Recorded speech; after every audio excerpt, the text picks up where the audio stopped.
Hi అండి, అందరికీ నమస్కారం. Welcome back to Geetha kitchen Telugu. ఈరోజు ఈ వీడియోలో నోట్లో వేసుకుంటే వెన్నలా కరిగిపోయే ఎంతో రుచికరమైన రవ్వ హల్వా చేస్తున్నాను. బొంబాయి రవ్వతో మన ఇంట్లోనే చాలా సింపుల్గా ఈజీగా చేసుకోవచ్చు. ఈజీగా చేయడమే కాదు, చాలా అంటే చాలా టేస్టీగా ఉంటుంది. నోట్లో వేసుకుంటే వెన్నెలా కరిగిపోతుంది.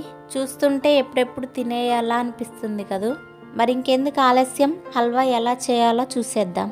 చూడండి, పావు కిలో బొంబాయి రవ్వను తీసుకున్నాను. కప్పు కొలతలో చూసుకుంటే 2 కప్పులు బొంబాయి రవ్వను తీసుకుంటే సరిపోతుంది. ఈ బొంబాయి రవ్వని మిక్సీ జార్లోకి తీసుకొని మెత్తగా మిక్సీ పట్టుకుందాం. ఈ బొంబాయి రవ్వని మనం డైరెక్ట్గా హల్వా చేయకుండా ఇలా మెత్తగా మిక్సీ పట్టుకొని హల్వా చేసుకుంటే హల్వా చాలా సాఫ్ట్గా చాలా బాగుంటుంది. ఇక్కడ చూడండి, ఈ విధంగా మెత్తగా మిక్సీ పట్టుకొని ఇప్పుడు దీనిని ఒక గిన్నెలోకి తీసుకుందాం.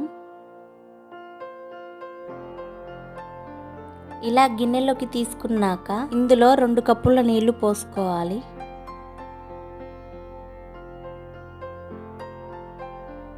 ఇప్పుడు ఒక స్పూన్ తీసుకొని పిండిని నీట్గా కలుపుకుందాం. దీన్ని చేత్తోనైనా సరే నీట్గా మొత్తం కలిసిపోయేలా కలుపుకోవాలి. చూడండి, ఈ విధంగా ఉండలు లేకుండా నీట్గా కలుపుకున్నాక దీన్ని ఒక అర్ధగంట పాటు నానబెట్టుకుందాం. ఇప్పుడు స్టవ్ మీద ఒక ప్యాన్ పెట్టుకొని ఇందులో ఒక 2 టేబుల్ స్పూన్ల నెయ్యిని వేసుకుందాం. నెయ్యి వేడయ్యాక ఇందులోకి డ్రై ఫ్రూట్స్ని వేసుకుందాం. ఈ డ్రై ఫ్రూట్స్ని తక్కువ మంటలో దోరగా వేయించుకుందాం. చూడండి, ఈ విధంగా దోరగా వేయించుకున్నాక ఒక గిన్నెలోకి తీసుకొని పక్కకు పెట్టుకుందాం. ఇప్పుడు ఇదే ప్యాన్లో ఒక టేబుల్ స్పూన్ నెయ్యిని వేసుకొని 1 కప్పు పంచదారని తీసుకొని ఇందులో నుంచి సగం పంచదారని తీసుకొని ప్యాన్లో వేసుకోవాలి. ఇది కొంచెం గోధుమ రంగులోకి మారేంత వరకు వేయించుకొని మిగతా పంచదారను కూడా వేసుకోవాలి. ఈ విధంగా వేయించుకున్న తర్వాత ఇందులో వాటర్ పోసుకోవాలి. దీనికి కొలతలేమీ అవసరం లేదు. మనం బొంబాయి రవ్వని ఎంతైతే తీసుకుంటామో దానికి తగ్గట్టుగా నీళ్లు పోసుకుంటే సరిపోతుంది. ఈ పంచదారని పాకం పట్టాల్సిన అవసరం లేదు. ఈ పంచదార మొత్తం కరిగి పాకం కొంచెం చిక్కబడితే చాలు. చూసారా, పంచదార మొత్తం కరిగిపోయింది. పాకం కూడా కొంచెం లైట్గా చిక్కపడింది. మనం ముందుగానే నానబెట్టుకున్న బొంబాయి రవ్వని మళ్ళీ ఒకసారి బాగా కలుపుకొని ఈ చక్కెర పాకంలో వేసుకోవాలి.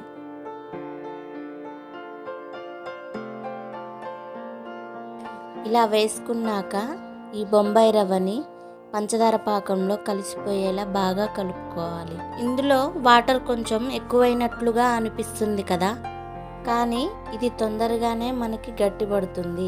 స్టవ్ మరి హై ఫ్లేమ్లో కాకుండా కొంచెం మీడియం ఫ్లేమ్లో పెట్టుకొని ఇది మొత్తం దగ్గరకు అయ్యేంత వరకు ఉండలు కట్టకుండా నిదానంగా కలుపుతూ ఉండాలి. చూడండి, ఇది చాలా వరకు దగ్గర పడింది. ఇప్పుడు ఇందులో కొంచెం ఫుడ్ కలర్ వేసుకుందాం. నేనైతే ఎల్లో కలర్ వేశాను. ఒకవేళ మీకు ఇష్టమైతే రెడ్ కలర్ కూడా వేసుకోవచ్చు. ఈ కలరు హల్వాలో కలిసిపోయేలా ఒకసారి నీట్గా కలుపుకుందాం. ఇలా కలుపుకున్నాక ఇందులోకి ఒక 4-5 యాలకులు కొంచెం పొడిలా చేసుకొని వేసుకోవాలి. అలాగే మనం ముందుగా వేయించి పెట్టుకున్న డ్రై ఫ్రూట్స్ను కూడా వేసుకోవాలి. ఇప్పుడు మొత్తం కలిసిపోయేలా ఒకసారి బాగా కలుపుకుందాం. ఇలా కలుపుకున్నాక ఇందులో ఒక 2 టేబుల్ స్పూన్ల నెయ్యిని వేసుకుందాం. ఈ నెయ్యిని మనం ఎంత ఎక్కువగా వేసుకుంటే అంత సాఫ్ట్గా మంచి టేస్టీగా వస్తుంది. హల్వా ఆల్మోస్ట్ దగ్గర పడిపోయింది. చూడండి, మనం ఇలా కలుపుతున్నప్పుడు ప్యాన్కి అడుగున అంటుకోకుండా నీట్గా ఉండలా సాఫ్ట్గా వస్తుంది.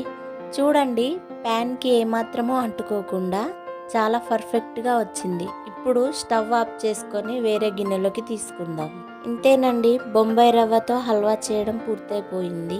చూడండి, హల్వా చాలా బాగా వచ్చింది. మన ఇంట్లోనే తక్కువ టైంలోనే ఈజీగా ఈ రెసిపీ చేసేయచ్చు. ఈ హల్వా తింటుంటే చాలా అంటే చాలా బాగుంది. నోట్లో వేసుకుంటే వెన్నెలా కరిగిపోతుంది. నాకైతే ఎప్పుడెప్పుడు తినేయాలా అనిపిస్తుంది. చూస్తుంటే మీకు కూడా నోరూరిపోతుంది కదా. ఈ హల్వాని మీరు కూడా ఒకసారి ట్రై చేసి చూడండి. మీకు ఎలా వచ్చిందో కామెంట్ రూపంలో నాకు తెలియజేయండి. వీడియో నచ్చితే తప్పకుండా లైక్ చేయండి. ఇలాంటి మరెన్నో వీడియోల కోసం మా ఛానల్ని సబ్స్క్రైబ్ చేసుకోండి. Thanks for watching.